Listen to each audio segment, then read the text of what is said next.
But রাজনৈতিক মাঠে কতজন কত কথা বলবে সেগুলোকে পাত্তা দিয়ে আমরা ফেব্রুয়ারি নির্বাচনকে একটা অনিশ্চয়তার মধ্যে ঠেলে দিতে পারি না। আজকেও প্রধান উপদেষ্টা মালয়েশিয়াতে প্রবাসীদের উদ্দেশ্যে যে বক্তৃতা দিয়েছেন সেখানে স্পষ্ট করে উনি বলেছেন, আমি আমার প্রস্থানের প্রস্তুতি সম্পন্ন করছি, আমি ফেব্রুয়ারিতে ইলেকশন দিচ্ছি। তো সেখানে নাসিরুদ্দিন পাটোয়ারি কিংবা আমি অমুক তমুককে কী বললো তাতে তো কিছু আসে যায় না। এবং তাদের জন্য তো ইভেন তারা যদি নির্বাচনে নাও আসে তো নির্বাচন কি বসে থাকবে? তারা যদি মনে করে যে না আমাদের জন্যই নির্বাচন থাকতেই হবে, তাহলে তো এটা আরেকটা স্বৈরতান্ত্রিক mentality.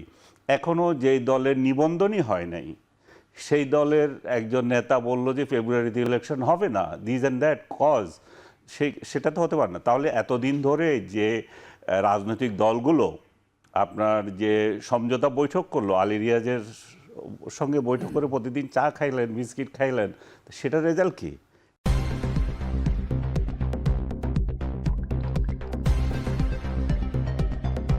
News Vision, Digital Multimedia.